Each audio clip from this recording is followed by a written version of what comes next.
তিন ব্যক্তির জন্য জান্নাত হারাম। এক, মুদমিনু খামরিন, যে মদ খায়, নেশা করে, নেশাখোরের জন্য জান্নাত হারাম।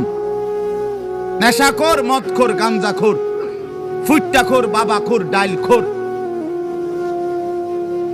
এ জান্নাত তার জন্য হারাম। দুই নাম্বার হলো আকুল ওয়ালিদাইন, পিতা মাতার অবাধ্য সন্তান, মা বাপকে যে কষ্ট দেয়, মা বাপকে যে নাফরমানি করে, মা বাবার যে অকৃতজ্ঞ, মা বাবাকে যে জুলুম করলো, মা বাবার হক আদায় করলো না। আল্লাহ রাসূল সাল্লাল্লাহু আলাইহি ওয়াসাল্লাম বলেন জান্নাত তার জন্য হারাম।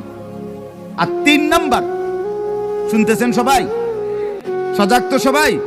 তিন নাম্বার ওয়াদাইয়ুস, রাসূলুল্লাহ বলেন দাইয়ুসের জন্য জান্নাত হারাম। এখন প্রশ্ন হলো দাইয়ুস কে? খোদার কসম বাপ, এটা আমারও বলা না, আপনার কোনো আলেমেরও না, আল্লাহর রাসূল বলে দিছে। দাইয়ুস কাকে বলে? রাসূল বলছে ওয়াদাইয়ুস আল্লাযী ইউকিররু আহলাহু আল খুবুস।